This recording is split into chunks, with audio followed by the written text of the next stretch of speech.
Hello everyone and welcome back to TowerGate. It is TowerGate day number 826. 826, Monday, July the 1st. Oh boy, 2019, and it feels like July where I'm at right now. It's been up in the low 90s, a lot of humidity this week, hot and humid. And so I'm sure a lot of you are getting the same.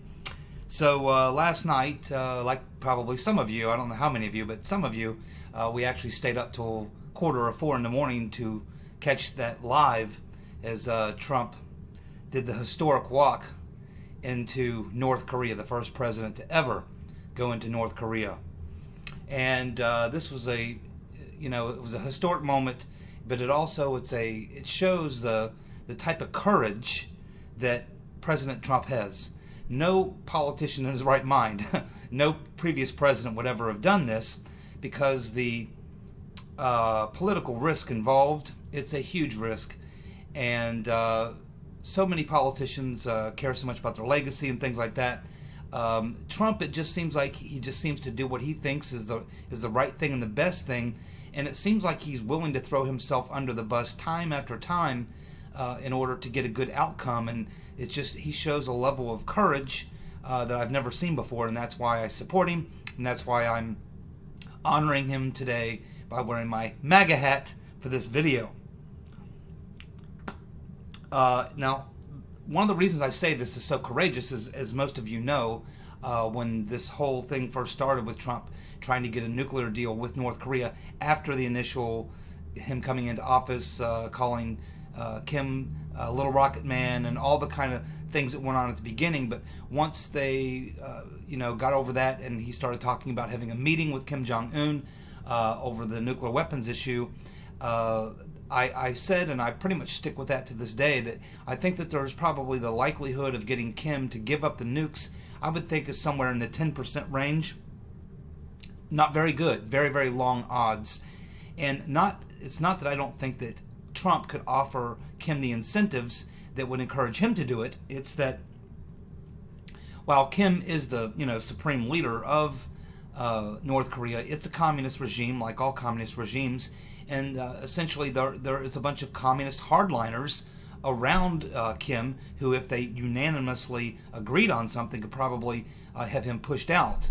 And so I don't think he's untouchable, in other words. So I think he has to weigh political consequences, and I just don't believe that the commie hardliners around him would ever go for giving up the nukes, even if they trusted Trump, because Trump's not going to be there forever, and once Trump is gone, then what happens if they cut a deal with Trump, but the next president comes in and goes back to the old days, the bad old days of North Korea being part of the axis of evil and all that garbage that really made Trump's job much tougher. So if Trump were the president before Kim got nukes, I think that he would have a much better chance.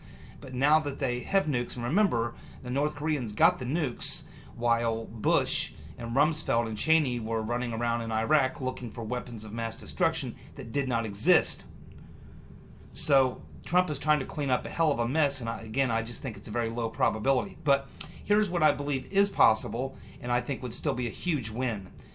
If we could see normalized relations between North and South Korea, if they would have free movement between the two countries, and a final conclusion, which would include the U.S., in officially ending the Korean War. I think that would be a huge, huge victory. And the cherry on top is the fact that coming out of that we would have developed good relations with North Korea, and we would now have a friendly relationship. And if we have that type of relationship that's a friendly relationship, and we don't have the threats going back and forth, then even if Kim has his nukes, it's not the same situation. A situation where we have a good relationship, good relations with a North Korea that has a nuke, is a hell of a lot better than a situation where we have no communication, bad relations with North Korea, where the same thing continues and eventually war happens. So I think that this would be optimum for me. But if Trump could get Kim to give up the nukes, I think it's highly unlikely. But I think that the other things, if he could get all the other things and come out of it with good relations with North Korea, it would make it very difficult to get the public to support a strike on North Korea or a war in North Korea if we had good relations with them and there weren't these threats of nuking each other going on back and forth. How that affects Japan, South Korea, and of course China is a player in this, as well as Russia and the Europeans. So it's a complex situation, and like I say, I think that Trump, the fact that he's willing to even give this the shot shows that he's a extremely courageous person and a great president. Certainly, one thing that everyone should have to admit, even though we know they won't because we saw the coverage on the morning after, all they did was abuse Trump for trying to make the world a safer place and try to remove the threat that's there. So, yeah, I mean, I think that's kind of how I see it. But if we come out of this with good relations with North Korea, I think I'll consider that a major victory, ending the war, normal relations between North and South. I think this will be a huge political victory.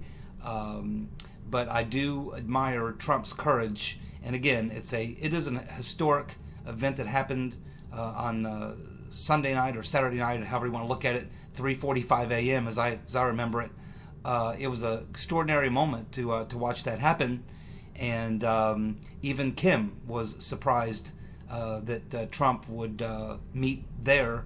He was surprised that he would actually be having a meeting there. That's what he said. I'm surprised that I would be meeting you here in this place. So it was an extraordinary moment in history. It was great to be able to witness it live as it was going down. It's sad how the media played it the following day. And again, I do think we have to give Trump a lot of credit, because already, even if nothing else happened, at least ways we don't have North Korea threatening war against Japan or launching nukes into Japan or South Korea. The situation on the Korean Peninsula is much calmer, much more peaceful. We're actually having friendly relations. We're talking, and Kim appears to be behaving himself pretty well. So I think at the very least, Trump has already won a victory. It can only get better, and the only thing that I see that could go wrong here is if Kim is totally playing Trump and he double crosses him. I do not believe that's the case. I do believe he is sincere, but I do believe he has a lot of pressure on his side, and and giving up the nukes, I think, might be fatal for him. And of course, that would be very bad if Kim were pushed out and the hardliners came back in and replaced Kim with someone who's a hardliner, and everything goes back to ground zero, start one. So anyway, I think yes, give Trump a lot of credit, historic moment, and I was happy to witness that live. So that's what I have on the Trump-Kim making history. Okay, so just something else. We're learning a little bit more about the Mueller hearings, and I'm going to try to simplify this as much as I can because it's pretty complex. But so we're learning now that there's going to be really 3 hearings. There's going to be an open session with Uncle Bob, the drive-by executioner. There's going to be a closed session, as I understand, with Uncle Bob, and then there's going to be a closed session with Weissman and his team. And it's there which is where the game is. That's where the game is. Now, to understand this, you must understand how this whole coup plot from the government side, the DOJ, Weissman, and all these people, Mueller, the special counsel, and all that, where all that started. That actually was all put together, and we know because there's, this is public domain information. It's out there. We know about everything that was going on and how Uncle Bob became the special counsel. And I get really frustrated when I keep watching Sean Hannity and people who come on his show, and they talk about, whoa, when you get Mueller, ask him about, the 13 angry Democrats and why he put the team together like that, and why he took all Democrats and all people who hate Trump and Hillary supporters and Hillary donors and blah, blah, blah, blah, blah. And it just drives me nuts because we have overwhelming information in the public domain that this is not how it happened. Uncle Bob didn't pick his team. Uncle Bob was chosen, and he was chosen by the Lawfare Group. The Lawfare Group is represented at the Department of Justice by Andrew Weissman. He is part of the Lawfare Group, as is Lisa Page and all Comey's friends, Mr. Witts, and all the rest. They really cooked up how to do the coup plot. What happened is they were involved in the very beginning with trying to disseminate disinformation, Trump-Russia collusion information out there to try to stop Trump. Once he won the election and all that failed, then they moved on to step 2, which is, Trump won. Now what we have to do is try to force him out, number 1, through impeachment. And if that doesn't work, we'll just simply destroy him so that he's unelectable for a second term. And so this is the plot. And this plot continues. And this having Mueller come in and testify is part of the plot. And it's not that what Mueller's going to do, because Mueller is only going to say what he said in his report and really nothing else. He can't say anything different than what's in his report. Okay, so forget Mueller. That's just a sideshow. What is really going on is the closed-door session with Andrew Wiseass and some of the other people, probably Jeannie Rhee and some of the others who were part of that team. And they're going to give these two committees headed by Pencil Neck Geek Schiff and Nadler, Wiseass and his team are going to try to give those guys what they need to get more public support to move for impeachment hearings. That's the whole point. This is a continuation of the take out Trump through a coup or destroy him by negative information. That will get support for hearings for impeachment. So this is the whole plot. It's just a continuation of the existing plot. Now, it's still unclear what the total details are because you're hearing something from Schiff, you're hearing Nunes, he's not sure, you're hearing Mark Meadows, he's not really sure. So it's still obviously not nailed down, and especially because the Democrats aren't really informing the Republicans as to exactly what the details are. But as far as we know, this is what we're learning now. 3 hearings, 2 with Uncle Bob, 1 open, 1 closed, and then a closed hearing with Wiseass. And I understand that hearing is unlimited. Any questions about anything, no time limit. So that could go on for days. That could literally go on for days. And I imagine there'll be a lot of filibustering and things like that being done. There'll be a lot of games being played. But I think the Republicans have a pretty good team of people in there. They'll obviously be consulting with people like Dershowitz and Giuliani and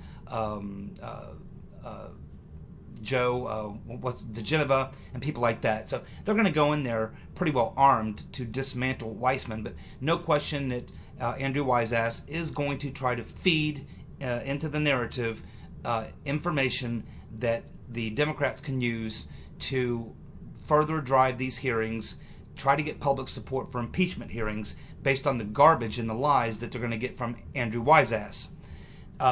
So it'll be up to the Republicans to do their share and to combat that. And we'll have to see what happens here. They're not allowed to record it or transcribe it or probably even take notes. So they'll have to rely totally on memory. And this is also to make sure that nobody has to go on the record, because Wiseass and his crew do not want to go on record saying things that they know are lies. This is to give them cover so that they can basically speculate on anything and never have to be held accountable. It's really not the way to run this type of a deal, but it's a scheme. And it's part of the original scheme that involves the lawfare group. And Uncle Bob was brought in after Comey was fired and all this stuff went down.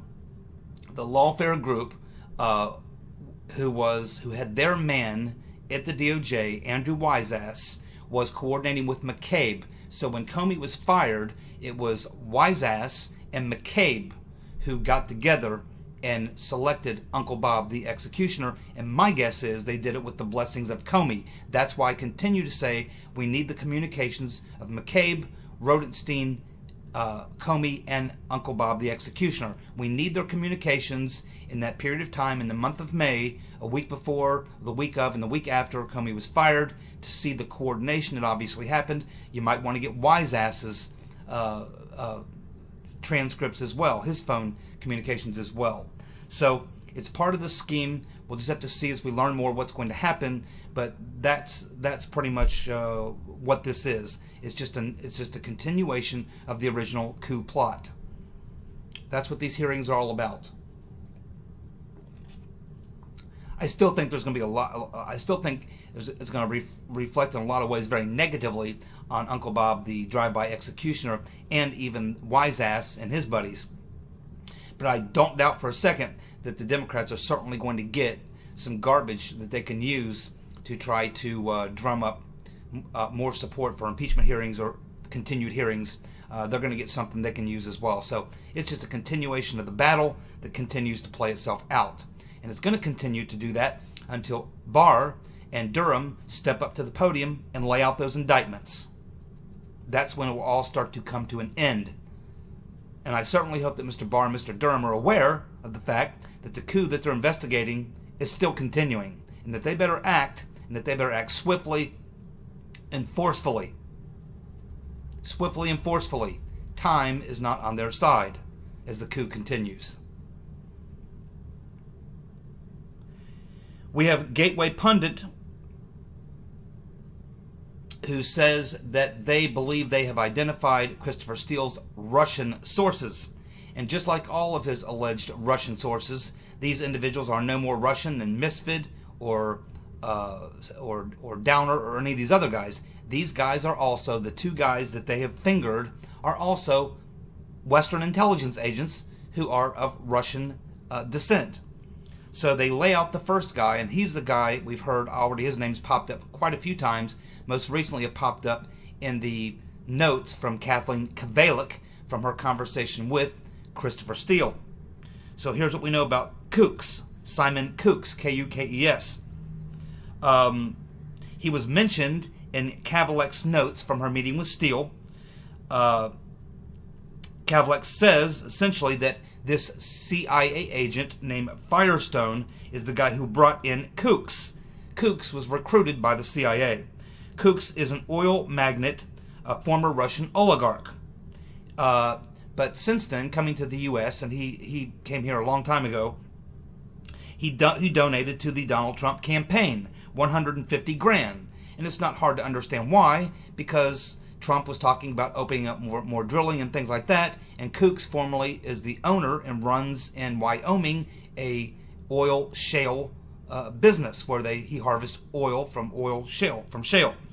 So Kooks is, of course, a U.S. citizen. He's not part of Putin's crowd. In fact, Putin launched an investigation. Putin's government actually launched an investigation into him and was going to be calling him to come and testify in court, and they were going to try to stick it to him. And so he split. He left Russia, came to the U.S. He obviously was recruited by the CIA. Kooks is a U.S. citizen. He immigrated here when he was in his 20s. Kooks runs a U.S. oil shale operation in Wyoming. He left Russia because he was being investigated.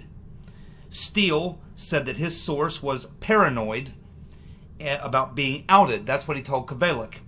And, of course, this would give us a clue as to why it might be Kooks.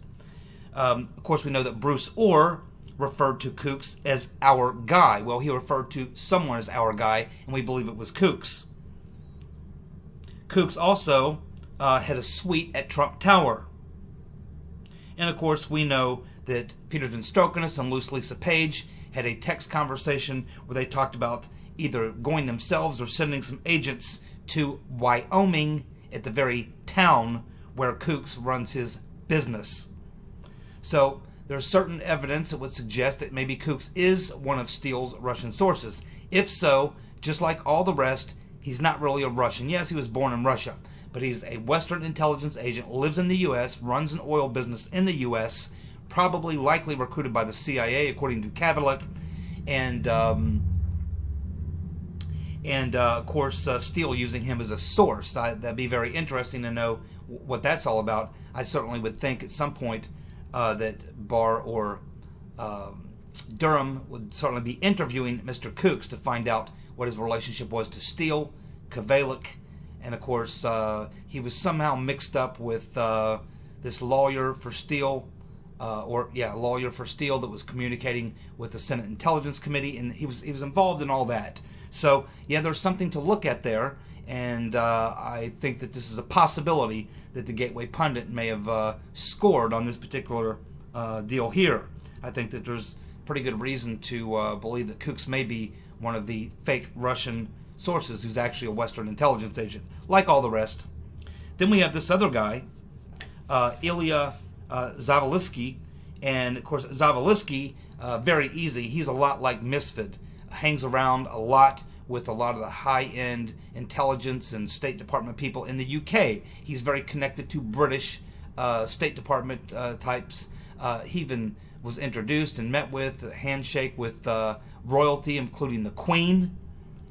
So we know that Zavalisky hobnobs with British royalty and senior UK politicians. We know that he has been at Chatham House for years. Well, if he's hanging out around Chatham House, it's nothing but British spies. The UK government, of course, paid for his education, his travel, his housing, and his advanced degrees. I'm pretty sure they don't do that for agents working for Putin. He generated over 1,300 intelligence reports about Russia for MI6 between 2013 and 2019. In 2016, he provided MI6 with field reports from the U.S. that were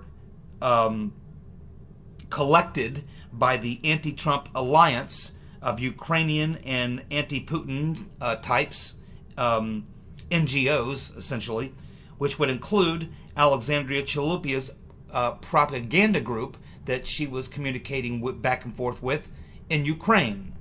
So, as I said, I think a lot of that disinformation was coming from Ukraine, not Russia. And it would have been Mr. Zavalisky who would have been the person probably is the middleman relaying information probably from some of these Ukrainian people over to Chalupa. So we can see where he fits in the mix. Of course, he was in the United States from June to November of 2016 to promote the dossier, and he did interviews with mainstream media people supporting the Trump-Russia collusion theory. So, here are the two individuals that Gateway Pundit believes may be the two Russian sources cited by Christopher Steele. With all of this evidence of their background, it's clear that they are Western intelligence agents with connections to both British and U.S. intelligence. And if in fact these are the guys, then again they would not meet the definition of Russians, and they certainly weren't working for Putin by no stretch or anything like that. So again, as I've said, there were no Russians. Alrighty. Dumbass of the Week. Now, I said a couple days ago it was going to be a very, very difficult Dumbass of the Week, and I was correct. It was so difficult that I think even the top vote getter, the person who won, only had 8 votes because there were so many people in the field deserving of Dumbass of the Week. It diluted the vote down. I mean, the last couple weeks, the winner of Dumbass of the Week has been getting 20 to 25 votes for first place. This week, it only took 8 votes to win first place because of the wide range of votes that had to be split up between the wide range of people there. My personal pick of the week, it was tough. I told you it would be tough. I usually only do one pick. A lot of people do 2 or 3 picks. I did one. Well, Douglas actually does like 3, 4, 5, 6. That's okay, Douglas. You're all right, my man. So anyway, so my pick of the week, I went ahead and went with Jimmy Carter. I thought I would go with Jimmy Carter just because payback for all the years when I lived through the Jimmy Carter administration. It's my chance to get him back. Plus, he deserves it. That comment was stupid for a former president to say something like that, that Trump's an illegitimate president. And if we had a real investigation, we'd find out that's true. I mean, where's this guy been, man? We just had 4 investigations, including the Mueller witch hunt, the whole 9 yards. Clearly, it's all a hoax. I mean, Jimmy Carter, you know, and the fact is he's sitting right next to Fritz, who got his ass kicked in 49 states. 2 disastrous political characters there. And Carter may be a decent person in a lot of ways, but he's old, he's beyond senile, and he never should have made that comment. That was a dumbass thing for Carter to say, and I think it really is going to hurt his legacy. His legacy already was in trouble. He had kind of repaired it by doing all the humanitarian work, but I think that comment may just well have doomed him any redemption he may have had may be lost, because eventually, when Barr and Dunham finish their investigation, we are going to get something like the truth about what did happen, and it's going to be proven that there was a coup effort against Trump. If Barr and Durham are honest, believe in equal justice, which they say they do, and if they are the men that they portray themselves to be, or that they've been portrayed to be, then of course that will be the case, and Carter will end up looking very stupid, which is not hard when you're Jimmy Carter. Jimmy. So let's go through the candidates for Dumbass of the Week. Well, we had the sane environmentalist. He went with the entire clown car, and there was quite a few different people voting for using different phrases, but essentially all the Democrats who raised their hands to give illegals free health care, all the people in the clown car. In other words, a lot of people choosing just a whole group of Democrats. They're all dumbasses of the week. They're all equally deserving. Let's just slap the label on the entire group. So I had a lot of votes for people wanting to dumbass of the week for the entire group. So that's a little unusual for dumbass of the week. I do get it from time to time and every week, but this week I had a lot of that. People pointing the finger at an entire group. In this case, the Democrats running for the nomination. We had Gregory, and he wanted to go with the California Democratic Party. They are corrupt and despicable. Yeah, Gregory, my heart goes out to you if you're in California. Maybe you love it there and you want to stay there. I can certainly understand it. I have friends out there myself. They don't want to leave, but many of them are being forced to leave. Hopefully you can hang in there, but I don't know how you do it, man. I could not live out in California unless I had no other choice. It's just too crazy for me. So, God bless you, brother. The California Democratic Party, you are absolutely correct, and that governor is just incredibly, I can believe it. Unbelievable. Let's see, Mara, the lovely and talented Mara, good to hear from her. She's going with AOC, the wild-eyed commie, Rachel Mad Cow, of course, and Cory Booker, Spartacus. We had Carl, he's going with Creepy Joe. Yes, that's right, Creepy Joe, and he did get his share of votes this week. We had Peter, our friend in the Great Northwest. He's going for the skateboarder, Bobby O, the white Irish guy who thinks he's Spanish. We have Creepy Joe, of course, that's a second vote for him, Creepy Joe. And of course, Kamala Harris, who got her start in her political career, laying on her back with Willie Dixon, the mayor of San Francisco, on top of her. Then we have Patty. She went with Joe Biden, Crazy Uncle Joe. Patty normally nails it, to be honest with you. So let's continue. We have Brian Larkin. He went with AOC. Susan, she also went with Kamala. Mark Tizak, he went with the wild-eyed commie, Ocasio-Cortez. Joe Mack, he went with Power, Samantha Power. I'm surprised that she didn't get more votes this week. But yeah, she's certainly deserving. Good selection there for Joe Mack. We had Dennis Waddell, obviously going with the local story. He went with the mayor of Portland, Ted Walker, which, yes, he's it's hard for me to get into too many local politics, but boy, if I was going to spend some time on an idiot, Ted Walker would certainly be at the top of my list. Dennis, I certainly have been reading some of the stuff about Walker. I don't talk about it much in my videos, but yes, we're quite aware of what you're dealing with out there with that guy. He's a mess. John Wan, he went with Kamala, who of course we know got her political start in the sack with Willie Dixon, or Willie whatever his name is. We have a friend in Liberty, went with the Mr. Potato Head, John Brennan. Very good choice. Jamie, all Democratic candidates and commentators. Again, someone going for the group. Well done, Jamie. You had a lot of people along with you on that. John R., going with AOC, or as he calls her, A-Ho-C. The Ho. Yes, that's right, the commie Ho. Then we had Mr. Hollywood High. He went with NBC News, Freddie Tenard. Freddie Tenard is the person who asked Trump if he would ask Putin not to meddle in the elections. Well done, Mr. Hollywood High. Jonathan Cassidy went with Kamala Harris, of course, and the wild-eyed commie, Ocasio-Cortez, and of course, Don Lemon. Don Lemon. We have Gene. He went with Crazy Uncle Joe. Comrade de Blasio and the Wild-Eyed Commie, AOC. Well done, Gene. We have Youngblood. He went with Chuck the Cuck. Always a good pick.